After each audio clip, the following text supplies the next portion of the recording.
Ladies and gentlemen, good morning and welcome back to Day 2 at Pioneers Festival 2016. And here is again, the voice, the master of ceremony, Mr. Chun! Cause you can't knock the hustle.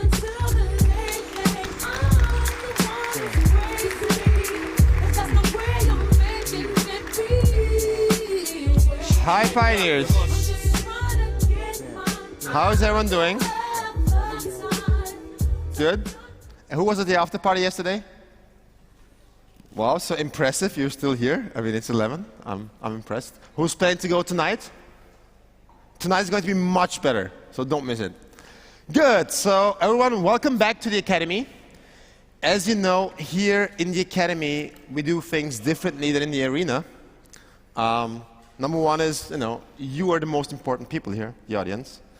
And that's why we would like you to interact, all right, for the whole next sessions we have during the day. Be part of it. Ask questions. Raise your voice if you disagree with something, or if you strongly have an opinion on something. Clap if you like something, shout if you don't like something. Be part of the whole experience. And one way you can do it is you can use Slido. You can go to slido.com, #Pioneer16, then select Academy, which is this stage, and then you can go. You can ask questions, you can upvote to existing questions. Sometimes we'll have polls where you can vote for one of the options, and you can, by that interacting stage, we'll take your questions. If you have a question, just raise your hand when the speaker takes questions, not while they're talking. I'll go with the mic, go to you. Be part of it, all right? And like for the later sessions where the startups pitch here, I want all of you to really, use the energy you have, give it to them, be part of the experience, and make best out of it. Good. So we're going to kick off today with the first session. Is everyone ready? No. Okay. So, is everyone ready?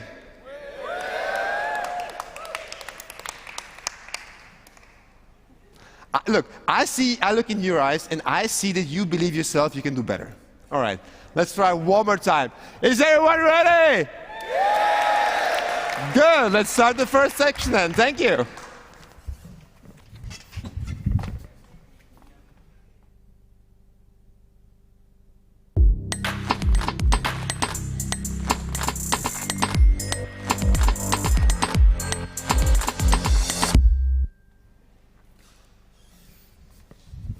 All right, Pioneers, long time no see. Welcome back here in the Academy stage. Our first session today is a great one, and it's a very, very important topic. It's about hiring. And hiring, in my point of view, and in the point of view of many people, is like one of the most important tasks, because if you do it right, it can catapult your startup to the next levels. If you do it wrong, it can kill you.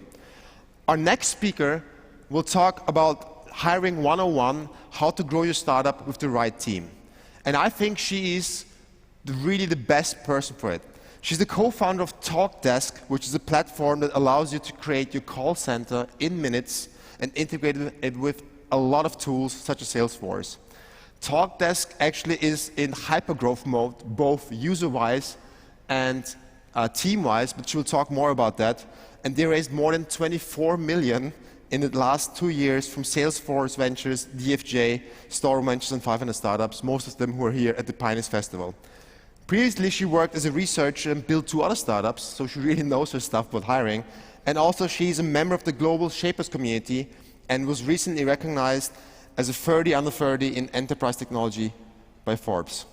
Her name is Cristina Fonseca, and usually she travels in between Portugal and the Valley, back and forth, and we're very, very happy to have her here today in Vienna. So please make some noise and welcome on stage, Cristina!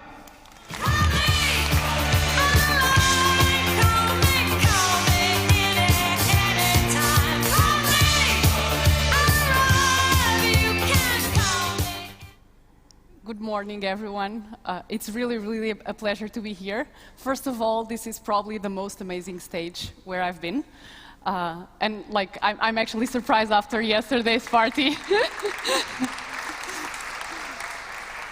that a lot of people are interested in this session. So actually, hiring can be perceived as common sense, but lots and lots of startups do it wrong. And who am I to be here speaking about this? Last year, my company went from 30 people to 150. That means we hired 120 people in a year. And what I'm going to share with you, it's the process I've been putting in place in the last 4.5 years, which was when the startup was founded. And yeah, so I will try to save some time for questions because I guess it's the best. So from time to, given that a lot of things have been said regarding this subject, from time to time I put like some quotes to get us inspired. And I'll start just really quick to look at statistics. So CB Insights made a study about why startups fail by analyzing 101 startup postmortems. And one of the top reasons is the team was not the right one. But if we look closely, there's other interesting things, which is mismatch between teams and investors, and also lack of passion. So globally, if we sum all the things related with people, about 45% of companies fail because of teams and people. So hiring is really the most important thing at a startup. And for me, it's not just hiring, it's also the onboarding process, because you need to set up the team for success. So those are the most important things. I will just start by defining what are great teams, and I will also say some words around scaling, like the hypergrowth phase, and firing people, which is necessary, exactly. So, what's a great team? We can easily define what's a great team. So A players, passionate people, blah, blah, blah. So there's maybe we can summarize these in two main things. We need the people to be flexible, because at a startup, every 6 months, things change so much that you need people that are challenge-driven and that can solve pretty much every problem you have. And then you need to have really good communicators. So nowadays, we have remote workers, we have co-workers, we have multiple offices. So we email people all the time, we use Slack, we use a lot of asynchronous communication. So we need people to be able to explain themselves clearly.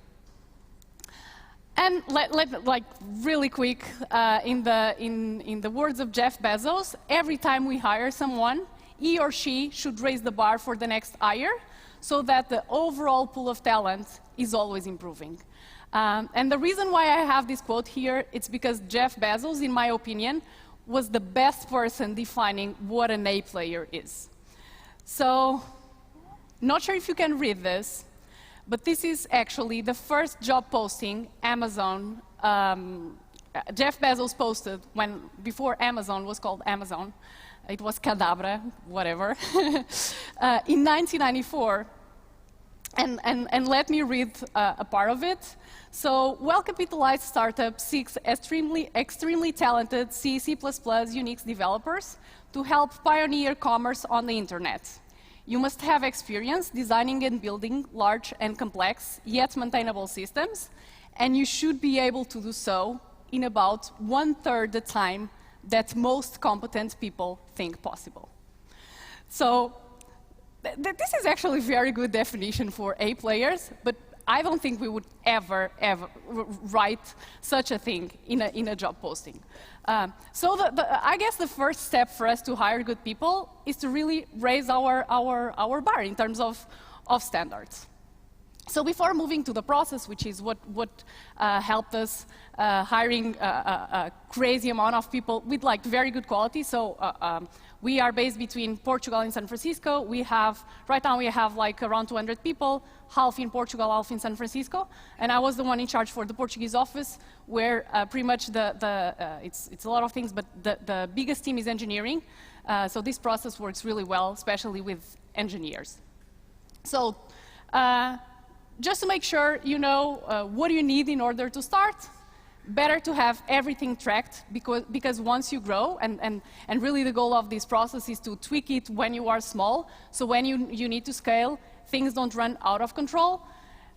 Some kind of recruiting software or Trello or Asana. We use the Asana first Trello, then we moved to Asana, and now we are using like another even more complex than Recruiter Box or Workable. LinkedIn, super useful for sourcing, maybe not in the beginning, but at the later stage, and also to find connections in common with the candidates. Calendar, I use appointment slots a lot. So at the beginning of each week, I would define my interviewing slots, and then I would like use the link to share with the candidates. So I was not always like trying to schedule manually. Now AI can probably solve this problem, but at least a good calendar system is important. And then like for the first screening, like no coffee, no beers, no interviews, just Skype, 30 minutes, a video conversation. So resources, and I guess hiring is not that sexy, funny. So I don't think people share a lot of resources related with hiring. And I thought a lot about making this compromise, but I'm collecting lots of templates that companies can use in this process, and I'm going to publish them next week. So I thought a lot about like, okay, do I want to make this compromise? And I'm doing it because it's super important. So we would all benefit from having better candidates, better startups, and also process. So, and startups don't like processes by default, because we are like too cool to be complex and processes. And this is an investor, and I guess investors are the ones responsible for something that I call the funded superhero syndrome. So, and I guess this happens with every startup. After we raised our first round of funding, we all believe we are like super powerful, we have money, we can hire lots of people, we are like the superheroes, and then we make lots of mistakes. So we went from 3 to 7 people really quickly after our first round of funding. We hired someone that was not committed at all, so actually left the company of our friends to join Talkdesk, like, whoa, cool, you guys are cool, I'm going to join you. So he's not committed with them, not with us, so that failed.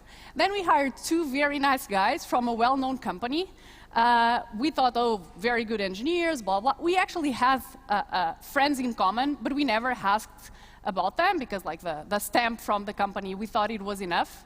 It was not. So that failed. We had to fire both, because they were both friends, so that was like another problem. And then we hired someone that would not fit in the company culture. So it's like, oh, a designer, we like the portfolio, okay, let's hire her. Like, major fail.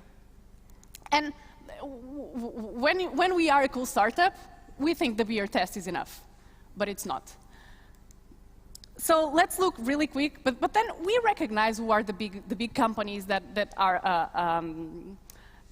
an example, and Google is one of them. So if someone from Google knocks at my door, I'm like, sure, I know they have a super tough process, so this person should be very good.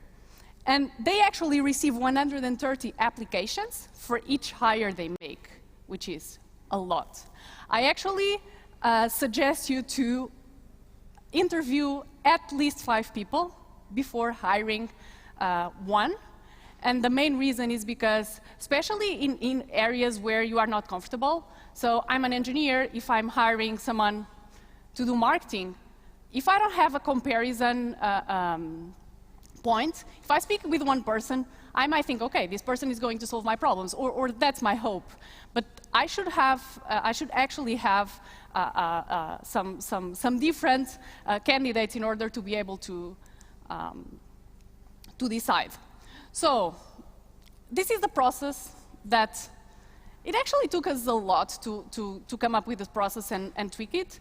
I defined 7 steps. Some of them are not actually steps, but are checkpoints, but I decided to include them. So I'm going through the process really quick. Of course, there's scripts that I cannot share, or I don't have time for that, scripts, emails, and really concrete things that I'm going to share later. So let's start with sourcing.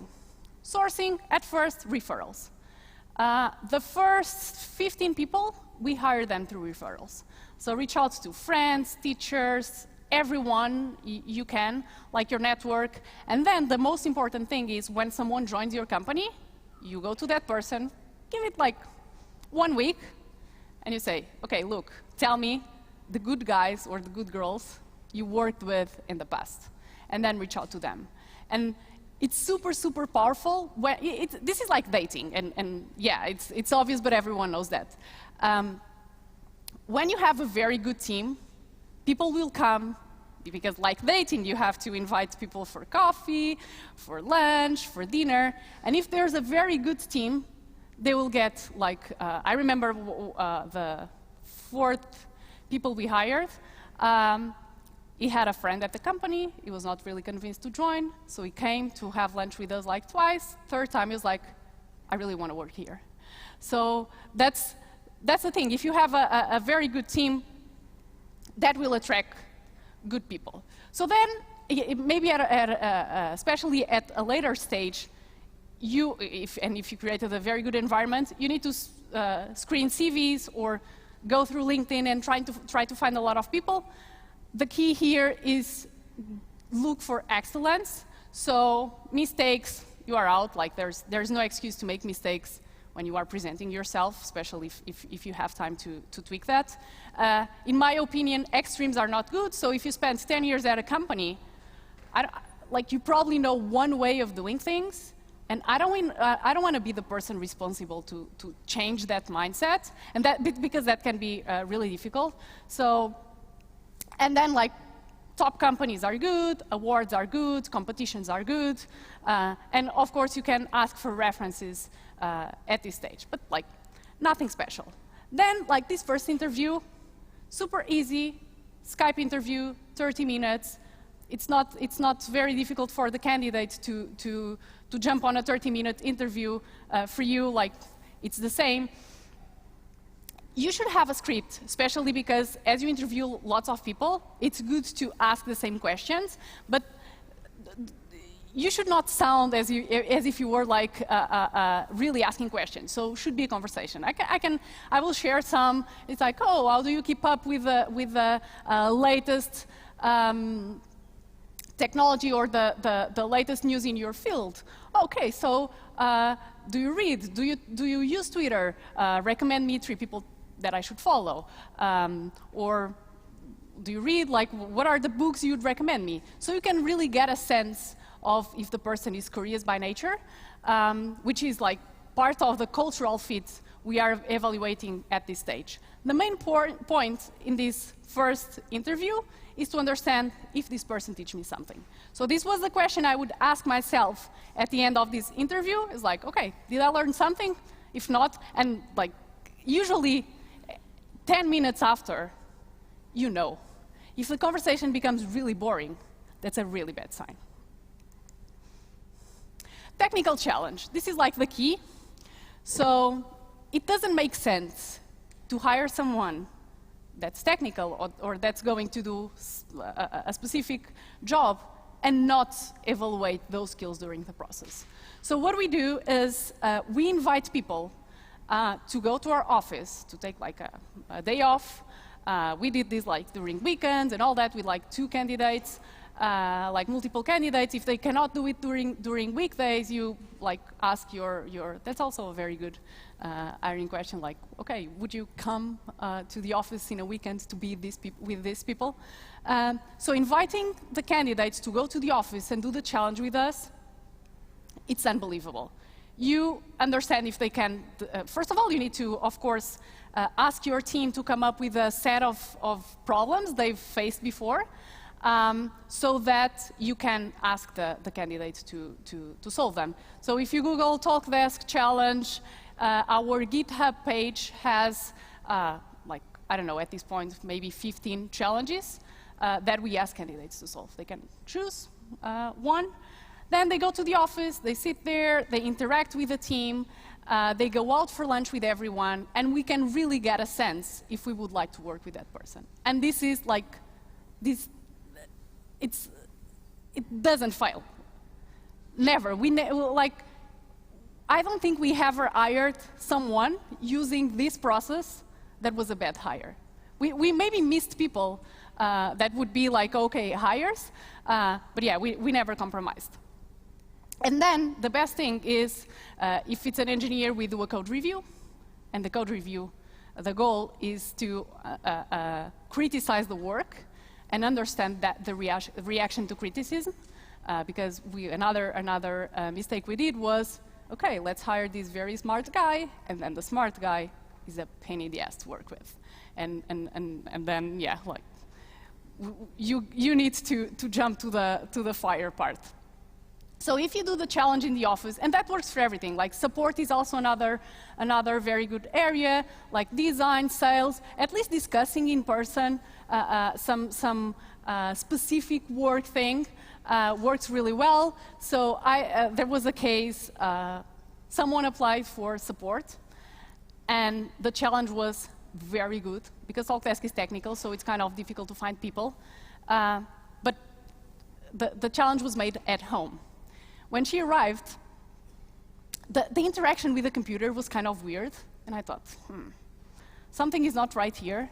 And then, like, my theory is that her husband did the challenge, and we had to fire her. But if we had invited her to do the challenge in the office, that would not happen. Like, you see, someone that's not very comfortable typing in the computer, like, could never be a fit for a startup.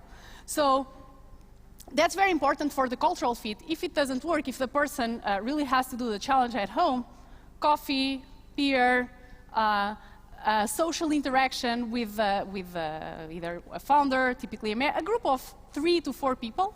And in Jeff Bezos' words, we are looking for talented, motivated, intense, and interesting people.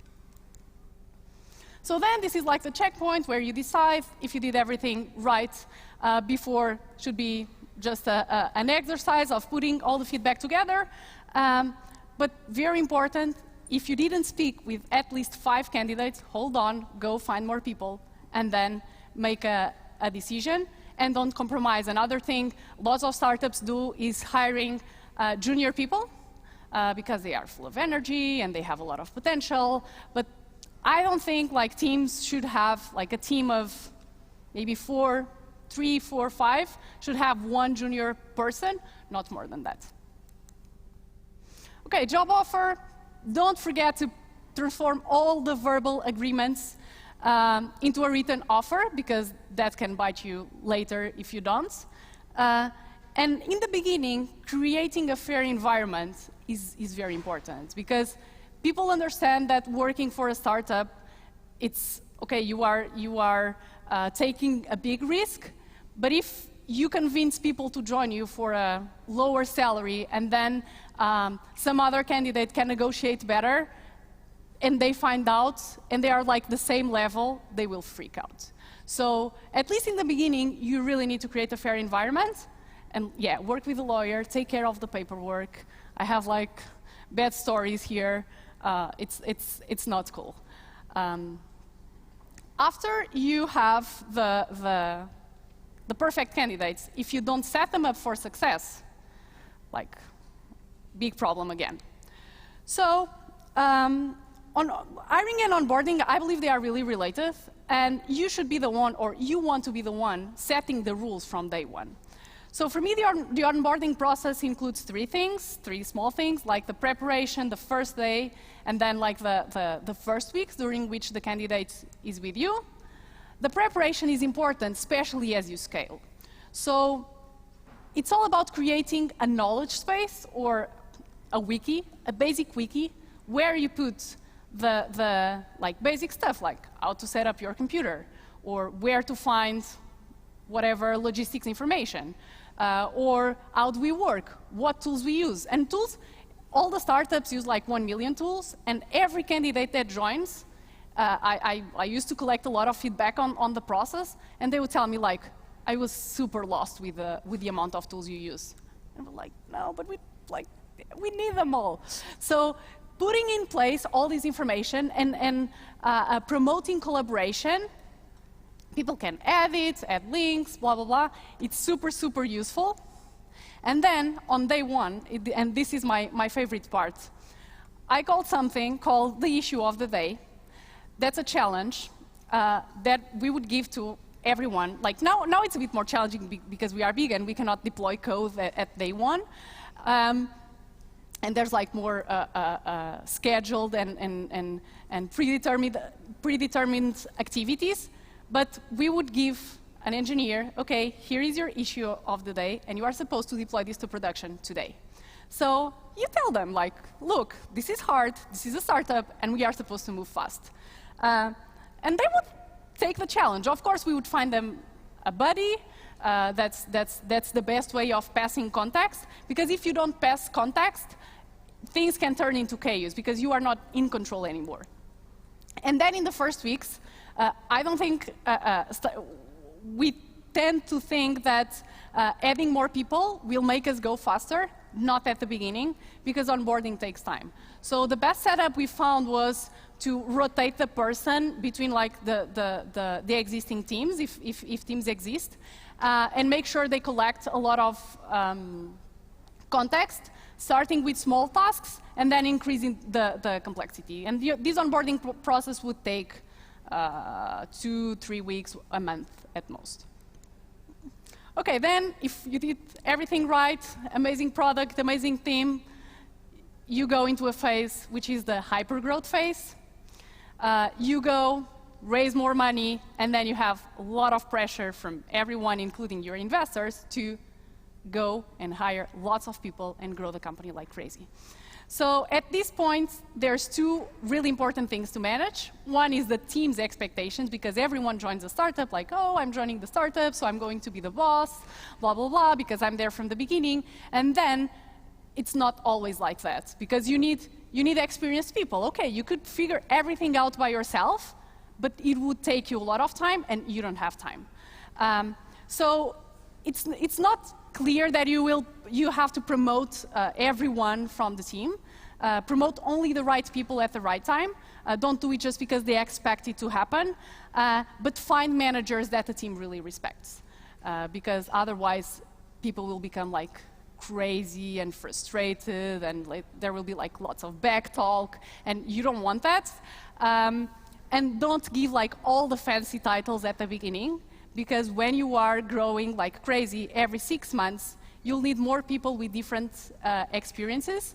So I would suggest you to start with like managers, then you hire directors, then you hire VPs, then you hire senior VPs, and in like 2 years, okay, you can keep the best of the best, promote when it's needed, but you don't need to like fire people just because they are like expecting to be promoted. So, of course, desperation hire, it's something that happens when you have a lot of pressure. You should make it a priority, and you should create a hiring team, but still be really involved. And just last note, I couldn't finish without the giving a note about firing. Well, it's simple. Costs like the first 2 fires are really difficult, but then, like, yeah, you understand it's needed. Really important is to be transparent. When something is wrong, you need to tell the person, okay, like, this is happening, we are not aligned, this needs to improve, otherwise, like, I don't think this is going to work, and seek legal advice, like, always, because it's not, oh, this is a startup, you are fired, you should go, and then a lawyer comes back and says, well, you didn't do this right. Ready for questions?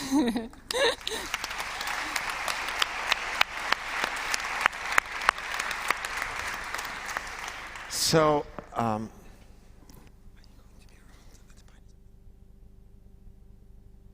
right, so the bad news is we're out of time to take questions here on stage, but, you know, never deliver bad news without good news. The good news is Christina's around for a while here at Pioneers Festival. She's very open. You can recognize her by, like, you know, the white shirt. So if you find her outside or maybe at that bar later on, Okay. The bar behind us, she'll be Okay. there for coffee and drinks. Okay. So you can approach her and ask a question. Is that fair? Yeah, no, that's fair. That's Is it fine for you too? Because we have to... Quickly. Slides? Yeah, so I'm going to publish the slides maybe on SlideShare, and I can probably then post that on the Pioneers. She sends to Pioneers, we post it, along all right? Resources. Good, promised. Otherwise, Cristina, was a great talk. Thank you very much. Good luck for Cristina. Thank you.